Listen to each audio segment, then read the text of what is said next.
नमस्कार दोस्तों, क्या कोई अपने पहले पन्ने पर अपनी पहली हेडलाइन फर्जी छाप सकता है जो देश के प्रतिष्ठित अखबारों में हो?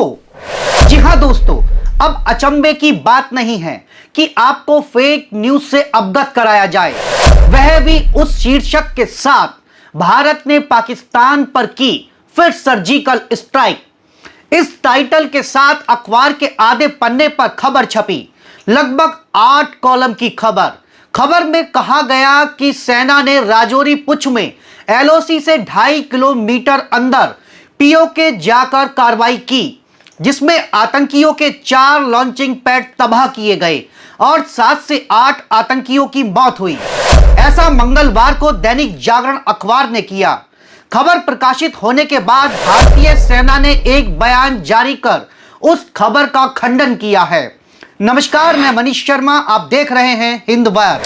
दोस्तों, मंगलवार की सुबह दैनिक जागरण ने अपने 8 कॉलम की खबर में पाकिस्तान में एक बार फिर सर्जिकल स्ट्राइक दिखा दी।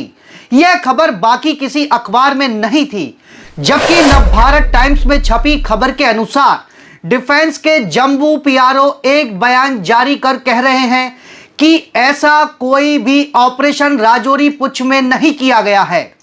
सोमवार को घुसपैठ की एक कोशिश नाकाम की गई थी। सेना के इस बयान के बाद मंगलवार की देर रात करीब 12:40 पर दैनिक जागरण ने अपने डिजिटल संस्करण में इस खबर को संपादित किया, जिसमें लिखा गया, सेना ने जम्मू कश्मीर में सर्जिकल स्ट्राइक से इनकार किया है। सेना ने साफ किया है कि घुसपैठ की कोशिश हुई थी और सेना ने उसे विफल बना दिया था।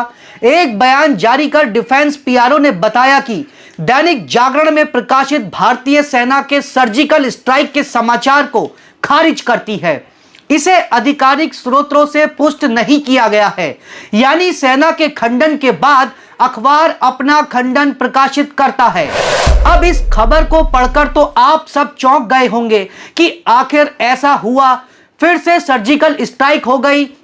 दोस्तों, यह दौर ऐसा है कि अगर खबर रवीश कुमार, अजीत अंजुम, अभिषार शर्मा, आरफा खानम, साक्षी जोशी, न्यूज लॉन्ड्री जैसे डिजिटल प्लेटफॉर्म पर प्रकाशित होती तो फिर समझो कि इनकी खैर नहीं। तमाम आईटी सेल के पुरछर्रे इनके पीछे होते और तमाम भाजपा के नेता क्रिटिसाइज कर रहे होते। आतंकवादी, देशद्रोही जैसे शब्दों से नवाजा जा रहा होता कि आखिर तुमने सेना पर सवाल कैसे उठा दिया। दैनिक जागरण देश का बड़ा अखबार है और दावा नंबर 1 होने का करता है।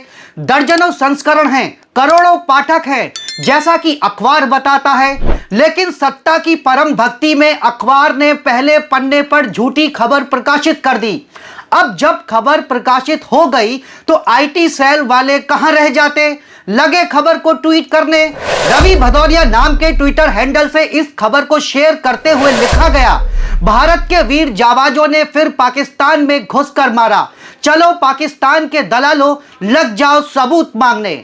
इस पर तमाम आईटी सेल वाले अपने अपने वक्तव्य देने लगे। सेना के आधिकारिक बयान के बाद जब इस खबर को वरिष्ठ पत्रकार अजीत अंजुम ने एक्सपोज किया तो आईटी सेल वाले उनके पीछे पड़ गए। कोई उन्हें दलाल से नवाज रहा था, कोई उन्हें मिर्ची लगी बता रहा था, कोई टीआरपी का फंडा बता रहा था। दोस्तों, यह तब है जब सेना अपना आधिकारिक बयान जारी कर कहती है कि ऐसी कोई सर्जिकल स्ट्राइक नहीं हुई, लेकिन इन अंधभक्तों को समझ नहीं आ रहा, यानी जो रवीश कुमार कहते हैं सरकारों के समर्थक खुद फर्जी खबरें फैलाने में सबसे आगे हैं। खबरें 2 तरह की होती हैं। एक प्रकार की फर्जी खबरें है जो सरकार के समर्थक फैलाते हैं। ऐसी खबरों के प्रसार पर अंकुश लगाने का कोई प्रयास नहीं किया जाता। एक अन्य प्रकार की खबर है जिसके बारे में सरकार बात नहीं करती है और इसे मृत समाचार या दबी हुई खबर के रूप में वर्णित किया जा सकता है। दोस्तों, अखबार ने न तो दिल्ली में रक्षा मंत्रालय में किसी से खबर पुष्ट करने की कोशिश की, न ही जम्मू कार्यालय से। जागरण ने इस जानकारी को एक नया रूप दे दिया। इस खबर को लिखने वाले नौसिखिया पत्रकार तो नहीं रहे होंगे। इस खबर पर कांग्रेस प्रवक्ता सुप्रिया श्रीनेत क्या कह रही हैं, उसे जरा सुन लीजिए। देश का सबसे बड़ा और सबसे ज्यादा बिकने वाला हिंदी का अखबार है दैनिक जागरण। गांव गांव तक, शहर शहर, घर घर तक पहुंचता है। लोग खूब तल्लीनता से, खूब लगन से पढ़ते हैं और यह सोच के पढ़ते हैं कि जो उसमें लिखा है वो ब्रह्म वाक्य है, अकाट्य सत्य है। तो आज दैनिक जागरण ने अपने मुख पृष्ठ पर, मेन पेज पर, मेन पहले पन्ने पर 1 2 3 नहीं 8 कॉलम की एक स्टोरी छापी। और उस स्टोरी की सुर्खी, उस स्टोरी की हेडलाइन, उस स्टोरी का शीर्षक था, भारत ने फिर से किया पाकिस्तान पर सर्जिकल स्ट्राइक। कुछ ही घंटों में भारतीय सेना ने सामने आके न सिर्फ इसका खंडन किया, इसको फेक न्यूज भी घोषित किया। तो सवाल सबसे बड़ा यह है कि इतनी बड़ी गलत खबर जागरण ने छाप कैसे दी? क्या जागरण ने खबर छापने से पहले भारतीय सेना को या सरकार से इसका स्पष्टीकरण या पुष्टि मांगी थी या नहीं मांगी थी? और अगर नहीं मांगी थी तो इतनी बड़ी खबर बिना पुष्टि के कैसे छाप दी? और अगर मांगी थी तो किसने यह पुष्टि दी? क्योंकि यह तो फेक न्यूज भारतीय सेना को घोषित करना पड़ा।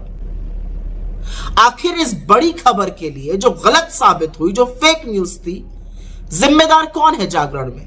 रिपोर्टर, रेजिडेंट एडिटर या खुद संपादक या मालिक? देखिए, ऐसा है कि जागरण को किस पार्टी का मुखपत्र कहा जाता है उत्तर प्रदेश और बिहार में, बस वही समझ लीजिए और बहुत सारे सवालों का जवाब मिल जाएगा। दोस्तों, ऐसा नहीं है कि दैनिक जागरण की पत्रकारिता पर पहली बार सवाल उठ रहे हैं।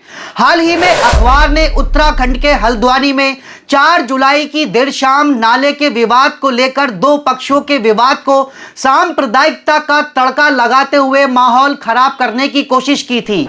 वहीं न्यूज लॉन्ड्री के मुताबिक दैनिक जागरण अखबार ने जम्मू के कठुआ में हुई 8 साल की बच्ची के बलात्कार और हत्या के संबंध में एक बड़ी और अंतरिम निष्कर्ष देती हुई रिपोर्ट छापी थी। इसका शीर्षक था, कठुआ में बच्ची से नहीं हुआ था दुष्कर्म। बाद में दैनिक जागरण के डिजिटल प्लेटफॉर्म से यह खबर हटा ली गई। दोस्तों सोचिए, अगर देश में पार्लियामेंट सेशन चल रहा होता तो बवाल मच गया होता। दोस्तों, सरकार की तरफ से अभी तक अखबार के खिलाफ कोई कार्रवाई नहीं की गई है। यहां सवाल भारतीय सेना के शौर्य पर नहीं है, मगर भारतीय सेना और पाकिस्तान के नाम पर झूठी खबर छापकर ऐसे अखबार क्या आने वाले 2024 के चुनाव में बीजेपी की नैया पार लगाने वाले हैं? इस पर आप हमें अपनी राय जरूर दीजिएगा। अगर यह वीडियो आप फेसबुक पर देख रहे हैं तो फॉलो करना ना भूलें। नमस्कार, जय हिंद, जय भारत।